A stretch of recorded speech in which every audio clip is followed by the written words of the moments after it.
জুলাই আগস্টে গণহত্যার মামলায় সাবেক আইজিপি সহ ৮ জনকে গ্রেফতার দেখিয়ে কারাগারে পাঠিয়েছেন আন্তর্জাতিক অপরাধ ট্রাইব্যুনাল। আইনশৃঙ্খলা বাহিনীর ঊর্ধ্বতন কর্মকর্তাদের বিরুদ্ধে জুলাই হত্যাকাণ্ডের পরিকল্পনা ও নির্দেশদাতা হিসেবে উল্লেখ করেন চিফ প্রসিকিউটর। বলেন, এনটিএমসির মহাপরিচালক জিয়াউল আহসানের বিরুদ্ধে যে নৃশংসতার অভিযোগ এসেছে তা বসনিয়ার গণহত্যার মূল হোতাকেও হার মানিয়েছে। মাত্র ৩ মাস আগেও পুলিশ প্রধান হিসেবে নিরাপত্তা প্রোটোকল নিয়ে হুইসেল বাজিয়ে যিনি দাপিয়ে বেড়াতেন সারা দেশ, আজ তিনি শুধুই একজন আসামি। একজন জুলাই আন্দোলনে ছাত্র জনতার বুকে গুলি চালানোর নির্দেশদাতা সাবেক আইজিপি চৌধুরী আব্দুল্লাহ আল মামুন, অন্যজন শেখ হাসিনার আমলে সারা দেশে গুম খুনের মূল পরিকল্পনাকারী বরখাস্ত সাবেক মেজর জেনারেল জিয়াউল আহসান। এছাড়া ট্রাইব্যুনালে হাজির করা হয় জুলাই হত্যাকাণ্ডের নির্দেশদাতা হিসেবে পুলিশের ৬ কর্মকর্তাকে। তারা হলেন বরখাস্তকৃত ঢাকা জেলার পুলিশ সুপার আব্দুল্লাহিল কাফি, গোয়েন্দা পুলিশ ডিবির ঢাকা উত্তরের সাবেক পরিদর্শক মোহাম্মদ আরাফাত হোসেন, ঢাকা জেলার সাভার সার্কেলের সাবেক অতিরিক্ত পুলিশ সুপার মোহাম্মদ শহীদুল ইসলাম, ডিএমপির মিরপুর বিভাগের সাবেক ডিসি মোহাম্মদ জসিমউদ্দিন মোল্লা, যাত্রাবাড়ী থানার সাবেক ওসি আবুল হাসান ও গুলশান থানার সাবেক ওসি মাজহারুল ইসলাম। বেলা ১১টার দিকে তাদের নেওয়া হয় এজলাসে। শুরুতে মামলায় পক্ষভুক্তির আবেদন করেন আসামি পক্ষের আইনজীবীরা। এরপর জুলাই আগস্টে নিরাপরাধ ছাত্র জনতার মিছিলে গুলি চালিয়ে নৃশংস হত্যাকাণ্ডের বর্ণনা তুলে ধরেন চিফ প্রসিকিউটর। পরে আসামিদের গ্রেপ্তার দেখিয়ে কারাগারে পাঠানোর নির্দেশনা চান। শুনানি নিয়ে আদালত আগামী ১৯ ডিসেম্বর মামলার পরবর্তী দিন ধার্য করেন।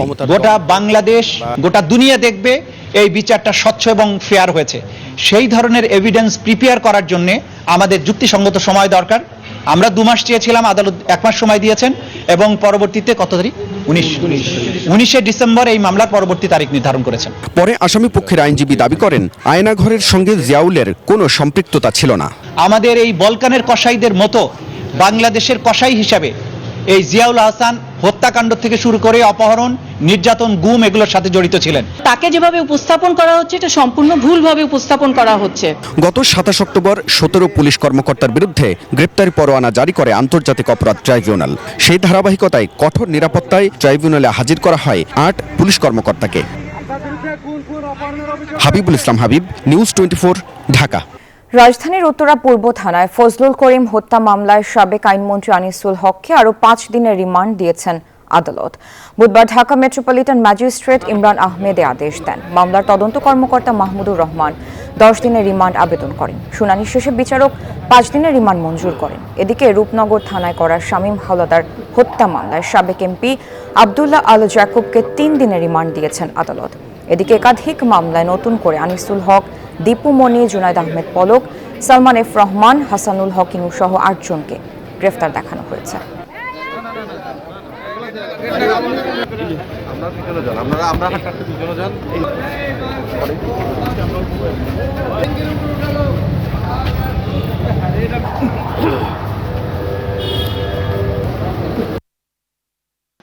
আনিসুল হককে আজকে বিজ্ঞ আদালতে নিয়ে আসেন। ভিকটিম ফজলুল করিমকে গুলি করে হত্যা করেন। এই মামলায় 10 দিন রিমান্ড চায়। বিজ্ঞ আদালত 5 দিনের রিমান্ড মঞ্জুর করেন। কামাল আহমেদ মজুমদারকে সোনারের দেখায় মিরপুর 25-10-24, জুনায়েদ আহমেদ পলককে সোনারের দেখায় 302 এর মামলা, আনিসুল হক, হাসানুল হক ইনু, জলিল মাতাব্বর পল্টন 25-9-24, দীপু মনিকে সোনারের দেখায়। অন্তর্বর্তীকালীন সরকারের দায়িত্ব নেয়ার পর প্রথমবার সচিবালয়ে গেলেন প্রধান উপদেষ্টা ডক্টর মোহাম্মদ ইউনূস। বৈঠক করলেন উপদেষ্টা পরিষদের সদস্যদের নিয়ে। সচিবালয়ের ৬ নম্বর ভবনের উপদেষ্টা পরিষদ সম্মেলন কক্ষে বৈঠক হয়। সকালে প্রধান উপদেষ্টাকে সচিবালয়ে অভ্যর্থনা জানান আইন উপদেষ্টা ডক্টর আসিফ নজরুল ও শিল্প উপদেষ্টা আদিলুর রহমান খান। প্রধান উপদেষ্টার আগমন কেন্দ্র করে সচিবালয় ঘিরে কড়া নিরাপত্তার ব্যবস্থা নেওয়া হয়।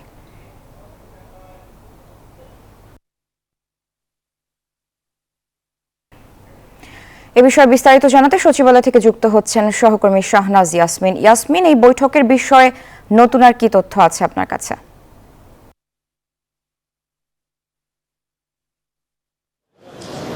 স্যার আপনাকে ধন্যবাদ জানাচ্ছি। আসলে 3.5 মাস অন্তর্বর্তী সরকারের 3.5 মাসের মাথায় এসে প্রথমবারের মতো সরকার প্রধান উপদেষ্টা সচিবালয়ে আসলেন এবং আজকে প্রথমবারের মতো এই সচিবালয় উপদেষ্টা পরিষদের বৈঠক অনুষ্ঠিত হলো এবং সকাল 11টায় বৈঠক অনুষ্ঠিত হয়েছে। ঠিক কিছুক্ষণ আগে 10-15 মিনিট আগে 1:30টার কিছু পরে এই বৈঠকটি শেষ হয়েছে এবং কয়েকজন উপদেষ্টা নিচে বের হয়েছেন এই 6 নম্বর ভবন থেকে। 6 নম্বর ভবনের 16 তলায় প্রধান উপদেষ্টার যে কার্যালয় একটি আছে সেখানে বৈঠকটি হয়েছে এবং কিছুক্ষণ আগে ধর্ম উপদেষ্টায় এসে গিয়েছিলেন, স্বাস্থ্য উপদেষ্টা নেমেছেন। আমরা ধর্ম উপদেষ্টার সাথে একটু কথা বলার চেষ্টা করেছি, উনি ক্যামেরায় কথা বলেননি, যেটা আমাদের গতকালকে থেকে আমরা যেটা জানতাম। আইন উপদেষ্টা আসিফ নজরুল জানিয়েছিলেন আন্তর্জাতিক অপরাধ ট্রাইব্যুনালের যে অধ্যাদেশ সেটি আজকে উপদেষ্টা পরিষদের বৈঠকে সুপারিশ করা হবে, আজকে উঠবে এবং এখানে আজকে সেটা অনুমোদন হয় কি হয় না কালকে আইন উপদেষ্টা জানাননি, কিন্তু আমরা জানতে পারছি যে আসলে এই আন্তর্জাতিক অপরাধ ট্রাইব্যুনালের যে অধ্যাদেশ সেটি আসলে অনুমোদন হয়েছে আজকে উপদেষ্টা পরিষদের বৈঠকে। অর্থাৎ এর ফলে যেটা হলো যে এখন থেকে কোনো অপরাধী হিসেবে রাজনৈতিক দলের বিচারের জন্য সুপারিশ করতে পারবে ট্রাইব্যুনাল এবং যে সুপারিশ কার্যক্রম করবে এবং এক্সিকিউট করবে স্বরাষ্ট্র মন্ত্রণালয়ের সাথে থাকবে আইন মন্ত্রণালয়। এখন এই আইনটি আসলে 1973 সালের আন্তর্জাতিক অপরাধ ট্রাইব্যুনালের যে আইনটি সেটি এখন আবার নতুন করে সুপারিশ আকারে আইন মন্ত্রণালয় থেকে পাঠানো হয়েছিল। আজকে এই উপদেষ্টা পরিষদের বৈঠকে যেহেতু এটা অনুমোদন হয়ে গেল, এখন সামনের দিনগুলোতে আসলে কিভাবে এটা এক্সিকিউট করা যায়, কতদিনের মধ্যে করা যায়, নিশ্চয়ই সেটা সরকারের উচ্চ পর্যায়ে করবে এবং স্বরাষ্ট্র মন্ত্রণালয় করবে, সেটা আসিফ নজরুল গতকাল যেটুকু আমাদের ইঙ্গিত দিয়েছিলেন। এবং এছাড়া আমরা জানি যে আজকে যে প্রথম বৈঠকে অন্য আরও কিছু বিষয় আসতে পারে, সেটা স্বাভাবিকভাবে যে এজেন্ডাগুলো থাকে উপদেষ্টা পরিষদের বৈঠকে সেটা তো আছেই, কিন্তু এটা যেহেতু বড় একটি বিষয় আজকে পাশ হলো, এটা আজকে আসলে একটা বড় খবরই বটে।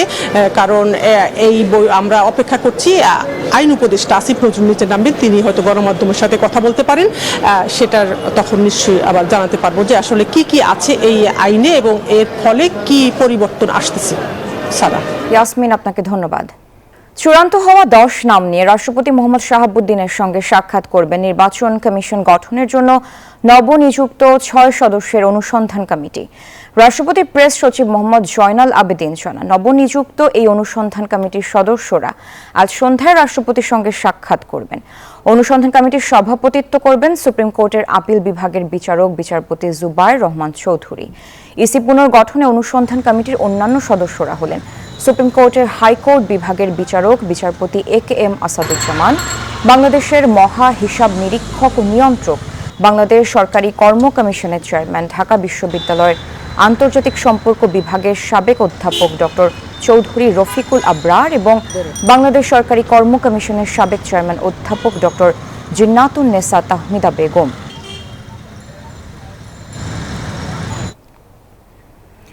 রাজধানীর আগারগাঁওয়ে নির্বাচন কমিশন ভবনে নির্বাচন সংস্কার কমিশনের সাথে বৈঠকে বসেছেন নির্বাচন কমিশনের কর্মকর্তারা। সেখানে আছেন আমাদের সহকর্মী মাজহার ইসলাম, সরাসরি যুক্ত হচ্ছে তার সাথে।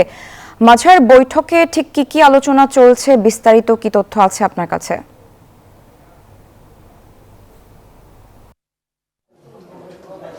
জি, আপনাকে ধন্যবাদ। আপনি যেমনটা বলছিলেন যে নির্বাচন কমিশনের জন্য গঠিত সার্চ কমিটির তাদের চূড়ান্ত নাম, অর্থাৎ যে 10 জন নামকে তারা সিলেক্ট করেছেন, সেটি আজ সন্ধ্যায় মূলত রাষ্ট্রপতির কার্যালয়ে জমা দেওয়ার কথা আছে। তার আগে কিন্তু বেলা 1:30টার দিকে আরও একটা বৈঠক চলছে। নির্বাচন সংক্রান্ত কমিশনের যে সংস্কার কমিশন আছেন তার প্রধান বদিউল আলম মজুমদারের সাথে মূলত নির্বাচন কমিশনের যারা কর্মকর্তা আছে তারা বৈঠক করছেন। সেখানে তারা তাদের দাবি দাওয়াগুলো তুলে ধরছেন এবং সেটি 1:30টায় শুরু হয়েছে, এখনো পর্যন্ত চলছে। সংস্কার কমিশনের প্রায় 6 জন সদস্য এই বৈঠকে উপস্থিত আছেন এবং আমরা নির্বাচন কমিশনের যিনি সিনিয়র সচিব আছেন তিনি এসেছেন, আছেন আরও নির্বাচন কর্মচারী সংক্রান্ত অন্যান্য কর্মকর্তারা। আমরা যতটুকু জানতে পেরেছি যে তারা তাদের বিভিন্ন দাবি দাওয়াগুলো সংস্কার কমিশনের কাছে তুলে ধরবেন এবং এই বৈঠকের পরে মূলত বিস্তারিত কথা বলবেন মূলত নির্বাচন কমিশনের যিনি সচিব, তিনি কথা বলবেন। তারপরে হয়তো আমরা জানতে পারবো আসলে কি কি আলোচনা হয়েছে। সাংবাদিকরা সেখানে অপেক্ষা করছেন, সে অপেক্ষার পরে হয়তো বা আরও বিস্তারিত জানতে পারবো। আপনাকে আরও একটা তথ্য বলে রাখি যে বেলা 3টায় সংস্কার কমিশনের প্রধানের সাথে সাবেক প্রধান নির্বাচন কমিশনের বিচারপতি আব্দুর রফের বৈঠক হওয়ার কথা রয়েছে এবং সেই বৈঠকের পরে সংস্কার কমিশন আবার কথা বলবেন গণমাধ্যমের সাথে। সেখানে মূলত এই 2 বৈঠকে কি কি বিষয়ে সিদ্ধান্ত হলে সেই বিষয়ে হয়তো বা আমরা জানতে পারবো। আর সার্চ কমিটি বঙ্গভবনের সন্ধ্যা 6টায় যাবেন, সেখানে আসলে কি কি বৈঠক হবে তারপরে হয়তো বা সারাদিনের কর্মসূচি আমরা জানতে পারবো। এই ছিল নির্বাচন কমিশন থেকে আমার কাছে সর্বশেষ তথ্য। মাজহার, আপনাকে ধন্যবাদ। আওয়ামী লীগকে রাজনীতি করার সুযোগ বিএনপি দিচ্ছে না জানিয়ে দলটির মহাসচিব মির্জা ফখরুল ইসলাম আলমগীর বলেছেন, কে রাজনীতি করবে আর কে করবে না সেটা জনগণ নির্ধারণ করবে। তবে রাজনৈতিক দল হিসেবে বিএনপি কাউকে বাধা দিতে পারে না। বুধবার ফেনীর ফুলগাজীতে বিএনপি চেয়ারপারসন বেগম খালেদা জিয়ার বাড়ির আঙিনায় বন্যায় ক্ষতিগ্রস্ত শিক্ষার্থী ও জনসাধারণের মাঝে শিক্ষা উপকরণ ও ঢেউটিন বিতরণ কর্মসূচিতে এসব কথা বলেন তিনি। জানান, বিগত সরকার যে পরিমাণ হত্যা করেছে, লুট করেছে, তার দায়ে শেখ হাসিনা সহ সকলকে দেশে এনে বিচারের আওতায় আনতে হবে, শাস্তি দিতে হবে। এজন্য সবাইকে ঐক্যবদ্ধ থাকার আহ্বান জানান ফখরুল। কে নির্বাচন করবে, কে নির্বাচন কে রাজনীতি করবে, কে রাজনীতি করবে না, সেটা তো নির্ধারণ করবে জনগণ। আমি একটা রাজনৈতিক দল হিসেবে তো সেই নির্ধারণ করতে পারি না। সুতরাং এখানে কোনো ভুল বুঝাবুঝির অবকাশ নাই। আমরা কখনোই কাউকে কোন দলকে নির্বাচন করতে দিতে বাধা করিনি, কিন্তু যারা হত্যা করেছে, যারা মানুষ খুন করেছে, যারা অন্যায় করেছে, দেশের আপনার সম্পদ নষ্ট করেছে, বিদেশে টাকা পাঠিয়ে দিয়েছে, তাদেরকে অবশ্যই হাসিনা সহ সকলকে নিয়ে সেখানে বিচার করতে হবে, তাদেরকে শাস্তি দিতে হবে। ব্যাটারি চালিত অটো রিকশার ধাক্কায় জাহাঙ্গীরনগর বিশ্ববিদ্যালয়ের মার্কেটিং বিভাগের শিক্ষার্থী আফসানা করিম রাচির মৃত্যুর ঘটনায় ব্লকেট কর্মসূচি পালন করছেন শিক্ষার্থীরা। ৮ দফা দাবি পূরণের লক্ষ্যে কর্মসূচি পালন করে 53 ব্যাচের শিক্ষার্থীরা। দাবিগুলো পূরণে প্রশাসনকে 48 ঘন্টা সময় বেঁধে দেয় শিক্ষার্থীরা। ব্লকেট কর্মসূচি পালন করতে সকাল 6:45 থেকে বিশ্ববিদ্যালয়ের সবকটি ফটকে তালা ঝুলিয়ে দেন শিক্ষার্থীরা। এ সময় বিশ্ববিদ্যালয়ের প্রধান ফটকে অবস্থান নিয়ে নিরাপদ ক্যাম্পাস নিশ্চিত সহ ৮ দফা দাবির সমর্থনে নানা স্লোগান দিতে দেখা যায় তাদের। এতে বিশ্ববিদ্যালয়ের ফটকগুলো দিয়ে সকল ধরনের যান চলাচল বন্ধ হয়ে যায়। আফসানা মৃত্যুর ঘটনাকে প্রশাসনের ব্যর্থতা বলছেন শিক্ষার্থীরা। সন্ধ্যার পরে অটো ঠিক কতটা জোরে চলে, আমাদের অটোগুলো ঠিকঠাক মতো কোনো প্রশিক্ষণ নাই। 48 ঘন্টার মধ্যে দাবিগুলো পূরণের অগ্রগতি না দেখা গেলে ঢাকা আরিচা মহাসড়ক অবরোধের ঘোষণা দেন শিক্ষার্থীরা। সিসিটিভি ক্যামেরা বসানোর কথা, তদন্ত কমিটির কথা, সেই প্রত্যেকটা কাজ কতটুকু আগালো, আসলেও আগালো কিনা, সেগুলো আমরা আজকে 4টার সময় মোমবাতি মিছিল নিয়ে ভিসি স্যারের সাথে দেখা করব। কেন একটা বাসাবাড়ির মতো জায়গায় এখনো পূর্ণাঙ্গ মেডিকেল সেন্টার করা হয়নি, যেখানে সব সুযোগ সুবিধা আছে, সেখানে 3টা স্টেক হোল্ডারকে আমরা দাবি করতেছি। সেই জায়গা থেকে আমাদের আন্দোলন। এই ঘটনায় দায়িত্ব অবহেলার কারণে ডেপুটি রেজিস্ট্রার সহ 4 কর্মকর্তা কর্মচারীকে সাময়িক বরখাস্ত করেছে বিশ্ববিদ্যালয় প্রশাসন। এর আগে মঙ্গলবার রাতে আফসানা নিহত হওয়ার পর ক্যাম্পাসে যান চলাচল নিয়ন্ত্রণ, সড়ক উন্নয়ন, সার্বিক নিরাপত্তা সহ ৮ দফা দাবিতে অবস্থান কর্মসূচি পালন করে জাহাঙ্গীরনগর বিশ্ববিদ্যালয়ের শিক্ষার্থীরা। Desk report, news 24।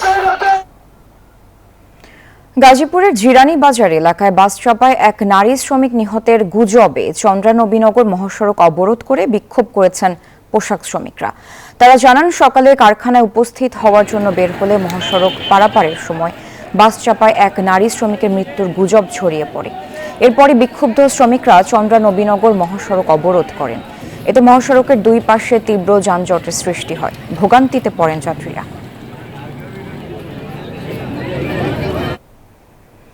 এ বিষয়ে আরো খবর জানাতে গাজীপুর থেকে যুক্ত হচ্ছেন সহকর্মী জাহাঙ্গীর আলম। জাহাঙ্গীর, এই সংকট নিরসনে প্রশাসন এখন পর্যন্ত কি উদ্যোগ নিয়েছে?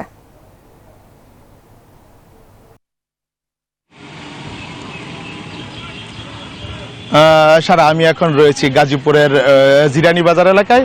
আমি যদি একটু জানিয়ে রাখি যে সকালবেলা একটি কারখানার শ্রমিক নিহত হওয়ার গুজবে কিন্তু সকাল থেকে বেলা 11টা পর্যন্ত কিন্তু নবীনগর চন্দ্র মহাসড়ক অবরোধ থাকার পর বেলা 12টা10 কিন্তু বেক্সিমকো ইন্ডাস্ট্রিয়াল পার্কের শ্রমিকরাও কিন্তু মহাসড়ক অবরোধ করেন এবং ঠিক 1 ঘন্টা 50 মিনিট পর কিন্তু এই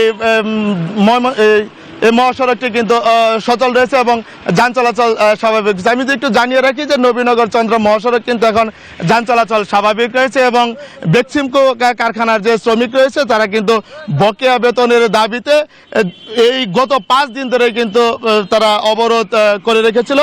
আজ বেলা 12টার সময় কিন্তু এই বেক্সিমকো কারখানার শ্রমিকরা কিন্তু মহাসড়ক অবরোধ করে এবং সেনাবাহিনীর সাথে শ্রমিকদের সাথে কথাবার্তা বা সমঝোতা হওয়ার পর কিন্তু তারা কিন্তু মহাসড়ক থেকে সরে যায় এবং এখন এই মুহূর্তে কিন্তু নবীনগর চন্দ্রা যে মহাসড়ক রয়েছে সেই মহাসড়কটি কিন্তু যান চলাচল স্বাভাবিক রয়েছে এবং শ্রমিকদের সাথে আমাদের কথা হয়েছে, তারা জানিয়েছেন যে 2 দিন সময় নিয়েছে। জাহাঙ্গীর, আপনাকে ধন্যবাদ। দর্শক, যুক্ত ছিলেন সহকর্মী জাহাঙ্গীর আলম। রাজধানীর দয়াগঞ্জে ব্যাটারি চালিত অটোরিকশা বন্ধে অভিযানে গিয়ে হামলার মুখে পড়ল ট্রাফিক পুলিশ। একজন সার্জেন্টের উপর হামলা ও গেন্ডারিয়া থানায় ভাঙচুরও করেছেন অটো চালকরা। সড়ক অবরোধ করে বিক্ষোভও করেছেন তারা। পরে পুলিশ ও সেনাবাহিনী এসে পরিস্থিতি নিয়ন্ত্রণে আনে। 3 দিনের মধ্যে ঢাকা মহানগর এলাকায় অটোরিকশা বন্ধে গতকাল নির্দেশ দেয় হাইকোর্ট। এরপর রাজধানীর বিভিন্ন স্থানে অভিযান চালায় পুলিশ। সকালে দয়াগঞ্জে অভিযানে গেলে হামলা চালান চালকরা। পুলিশের ওপর হামলাকারীদের দ্রুত গ্রেফতার করা হবে জানিয়েছেন ওয়ারির ডিসি সালেউদ্দিন।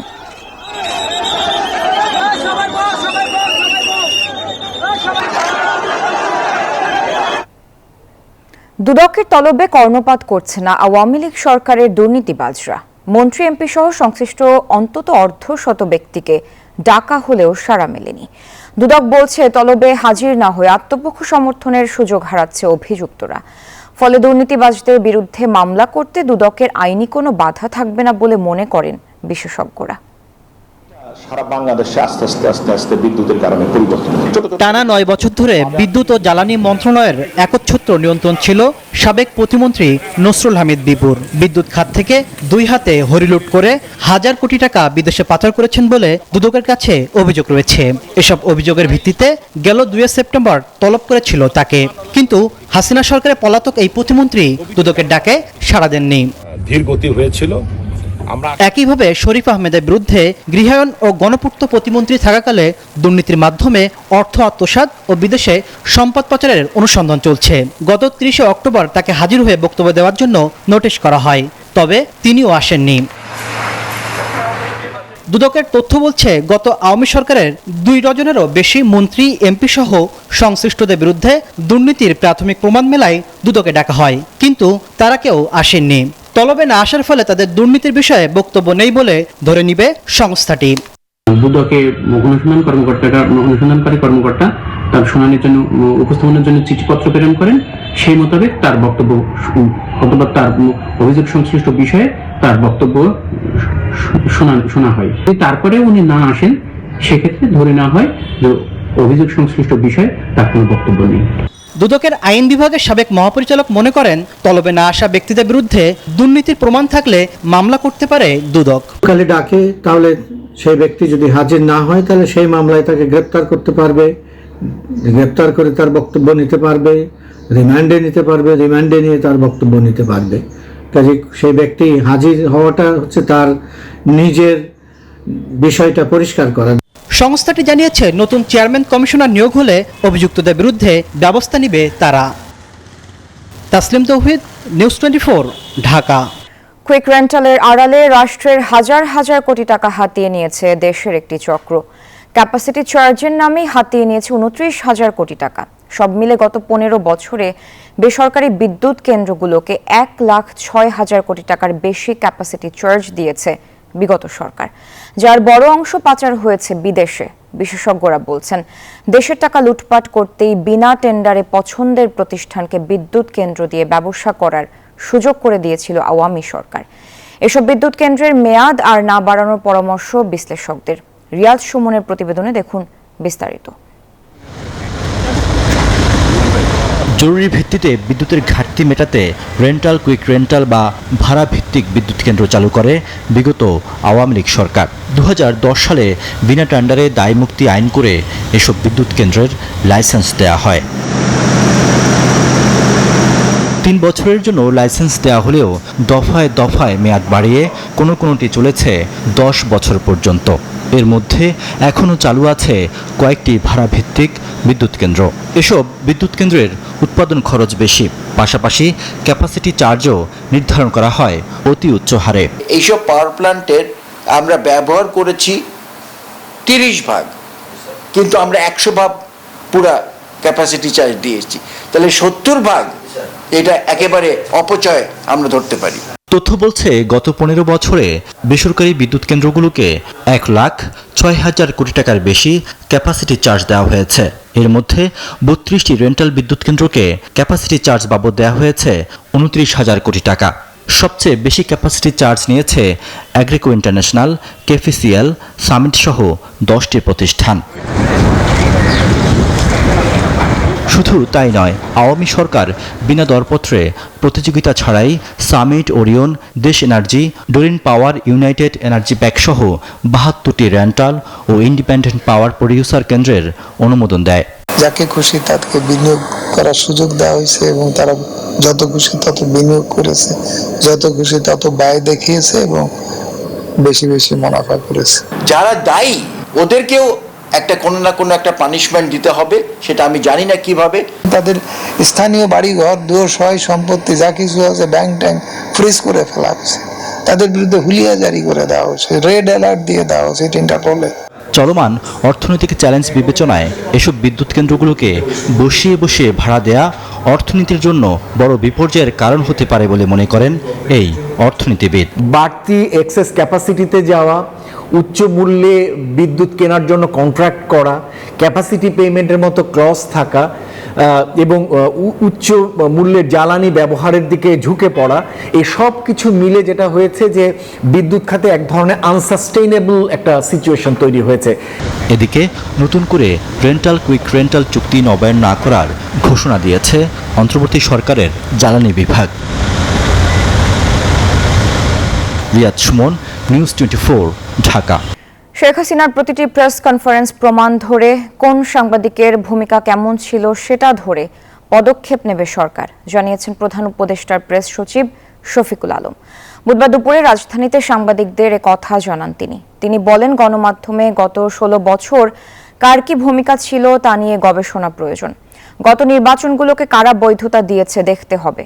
প্রেস সচিব বলেন, 1 জুলাই থেকে 5 আগস্ট কোন কোন গণমাধ্যমে শিক্ষার্থীদের সন্ত্রাসী আখ্যা দেওয়া হয়েছে এবং কোন কোন গণমাধ্যমে ফ্যাসিবাদী বয়ান তৈরি হয়েছে তা চিহ্নিত করা হবে। ফ্যাসিস্ট যেভাবে ভয়েস কেড়ে নিয়েছে তা করা হবে না। প্রত্যেকটা ফ্যাক্ট ধরে আলোচনা করা হবে, কিন্তু কারো কাজের স্বাধীনতা খর্ব করা হবে না বলেও জানান প্রেস সচিব। কে কিভাবে জার্নালিজমটা করেছেন এটার ক্ষেত্রে আপনি এখনই যদি বলেন উনি ফ্যাসিবাদী, এ ফ্যাসিবাদী, তার চেয়ে বরং আমরা সবাই মিলে রিসার্চ করি, জানি যে কিভাবে ওনারা এই ভয়াবহ যে একটা আওয়ামী লীগ রেজিম, এই যে শেখ হাসিনার রেজিম, যারা বাচ্চা বাচ্চা ছেলে মেয়েদেরকে খুন করতে দ্বিধাবোধ করে নাই, তাদেরকে সম্মতি উৎপাদন কারা করেছিলেন, কিভাবে করেছিলেন। শুল্ক কমানোয় রমজানের সব পণ্যের দাম সহনীয় থাকবে, জানালেন বাণিজ্য উপদেষ্টা শেখ বশির উদ্দিন। সকালে টিসিবি ভবনের সামনে ভ্রাম্যমাণ ট্রাকে অন্যান্য পণ্যের সঙ্গে আলু বিক্রির কার্যক্রম উদ্বোধন করেন তিনি। উপদেষ্টা বলেন, বাজারে স্বস্তি না আসা পর্যন্ত চলবে এই কার্যক্রম। বাজারে পণ্যের দামের ঊর্ধ্বগতিতে জনজীবনে যখন হাই হতাশ, তখন সাধারণ মানুষকে কিছুটা স্বস্তি দিতে টিসিবির মাধ্যমে আলু, তেল, ডাল সহ নিত্য প্রয়োজনীয় পণ্য বিক্রি শুরু করেছে বাণিজ্য মন্ত্রণালয়। সকালে টিসিবির কার্যালয়ের সামনে ভ্রাম্যমাণ এই কার্যক্রমের উদ্বোধন করেন বাণিজ্য উপদেষ্টা।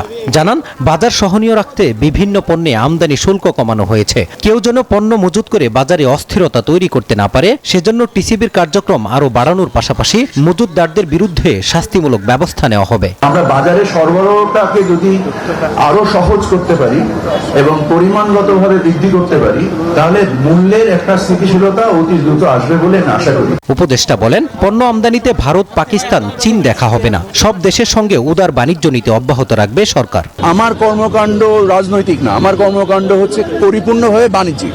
সো আমার কাছে Bharat, Pakistan, China is no issue. আমি সবাইকে সংযুক্ত করতে চাই। কম দামে পণ্য পেয়ে স্বস্তির কথা জানান সাধারণ মানুষ। সরকারের কাছে দাবি জানান এরকম কার্যক্রম অব্যাহত রাখার। কম দামে দ্রব্যমূল্য পাচ্ছি, এটা আমাদের জন্য অনেক ভালো হচ্ছে। বাজারে গেলে তো বেশি দাম লাগতো। বর্তমান বাজারে যে দ্রব্যমূল্যের দাম, সেই তুলনায় আমরা টিসিবি থেকে পাইতেছি, এটা আমাদের অনেক উপকার হইতেছে। আমাদের মতো যারা লোকজন এরা যেন সবসময় পায় এরকম। নতুন পণ্যের সরবরাহ বাড়লে দ্রুতই বাজারে স্বস্তি ফিরবে, এমন প্রত্যাশার কথাও বলেন সাধারণ মানুষ। মাজহারুল ইসলাম, নিউজ 24, ঢাকা। গোপালগঞ্জে বঙ্গবন্ধু শেখ মুজিবুর রহমান বিজ্ঞান ও প্রযুক্তি বিশ্ববিদ্যালয়ে 22 শিক্ষার্থীকে ভর্তি করেও আবার তাদের ভর্তি বাতিল করায় বিপাকে পড়েছেন শিক্ষার্থীরা। সেই সাথে দুশ্চিন্তায় পড়েছেন তাদের অভিভাবকরা। বিশ্ববিদ্যালয় কর্তৃপক্ষ বলছে, কারিগরি কারণে তাদের ভর্তিতে সমস্যা হয়েছে। খতিয়ে দেখতে তদন্ত গঠন করা হয়েছে। গোপালগঞ্জে বঙ্গবন্ধু শেখ মুজিবুর রহমান বিজ্ঞান ও প্রযুক্তি বিশ্ববিদ্যালয়ে বিভিন্ন কোটায় 22 জন শিক্ষার্থী ভর্তি ক্লাস শুরু করে দিয়েছিলেন। এদের মধ্যে অনেকেই অন্য বিশ্ববিদ্যালয়ে ভর্তি বাতিল করেও এই বিশ্ববিদ্যালয়ের পছন্দের বিভাগে ভর্তি হয়েছিলেন। কোটার যে লিস্টটা দিল সেখানে আমরা তার মধ্যে 22 জন আমরা আছি। এখন 22 জনের এখানে আমাদের সাবজেক্ট আসছে, ভার্সিটি আসছে, আমরা অনেকে মাইগ্রেশন অফ করে দিচ্ছি। অনেকের হচ্ছে সাবজেক্ট চেঞ্জ করে দিচ্ছে, আবার অনেকের হচ্ছে যে সাবজেক্ট নাই। স্যাররা কোনো ডকুমেন্টস দেন, আমি বলছি যে স্যার আমাদের তো ব্যাংক পেমেন্ট দেওয়া হয় নাই, এটা কখন দিবেন? পরে বলতেছে এটা সমস্যা নাই, তোমাদের ভর্তি হয়ে গেছে, কমপ্লিট হয়ে গেছে, তোমরা যাও। 27 তারিখে এখানে এসে ভর্তি হয়েছি এবং 11 তারিখে আমাদের ওরিয়েন্টেশন ক্লাস হয়েছে এবং আমি একদিন ক্লাসও করছি। ক্লাস পরীক্ষা চলা অবস্থায় মোবাইলে SMS দিয়ে এসব শিক্ষার্থীদের জানানো হয় তাদের ভর্তি বাতিল করা হয়েছে। এতে ভোগান্তিতে পড়েন শিক্ষার্থী ও তাদের অভিভাবকেরা। আর কোথাও ভাইবা দিন, আবার তো অন্য ভার্সিটিতে যাবে না, তাহলে কি আমরা ভর্তি কি বাতিল? তখন উনি বলতেছি না ভর্তি বাতিল না, মানে অনিশ্চয়তা একটা আশা দেখাচ্ছে। ইউনিভার্সিটিতে ভর্তি হয়ে গেছে, এটা ক্লাস হবে এটাই জানি। হঠাৎ করে ফোন দিয়ে কাউকে মেসেজ দিয়ে বলতেছে যে না তোমার ভর্তি বাতিল। এই সমস্যাটার জন্য অনেক ছাত্র তাদের পূর্বের ভার্সিটি হোক, ন্যাশনাল হোক, সেগুলো ছেড়ে চলে আসছে। এখন তাদের শেষ সম্বলটা এখানেই। এই যে বাচ্চাগুলো অসুবিধা হয়েছে, এ কি বাচ্চাদের ভুল? তা বললো না, তাহলে আমি কেন ওরা দায় নেবে? এর দায় কেন ওরা ভুগবে? বিশ্ববিদ্যালয়ের কর্তৃপক্ষ বলছে, কারিগরি সমস্যার কারণে তাদের ভর্তি বাতিল করা হয়েছে। ঘটনা তদন্তে 3 সদস্যের কমিটি গঠন করা হয়েছে। তবে এ বিষয়ে ক্যামেরার সামনে কথা বলতে রাজি হননি কেউ। বিশ্ববিদ্যালয়ে ভর্তি নিয়ে এমন তামাশা বন্ধ করে যৌক্তিক সিদ্ধান্ত নেবে প্রশাসন, এমন প্রত্যাশা সংশ্লিষ্টদের। Desk report, news 24। রাশিয়ার ভেতরে প্রথমবার যুক্তরাষ্ট্রে তৈরি মিসাইল নিক্ষেপের ঘটনায় ইউক্রেন যুদ্ধে নতুন করে উত্তেজনা দেখা দিয়েছে। এমন অবস্থায় নিজেদের পরমাণু অস্ত্র ব্যবহারের অধিকার সংক্রান্ত আওতা বাড়িয়েছে রাশিয়া, যাতে বলা হয়েছে শুধু আত্মরক্ষা নয়, গুরুতর হুমকি বা প্রচলিত কোনো অস্ত্রের হামলা হলেও পারমাণবিক অস্ত্র ব্যবহার করার অধিকার থাকবে রাশিয়ার। একে দায়িত্ব জ্ঞানহীন পদক্ষেপ হিসেবে দেখছে পশ্চিমা বিশ্ব। জানায় রাশিয়ার ব্রায়ানস্ক অঞ্চলে যুক্তরাষ্ট্রে তৈরি একাধিক ATACMS ক্ষেপণাস্ত্র ছুড়েছে ইউক্রেন, যার মধ্যে কয়েকটি প্রতিহত করা হয়।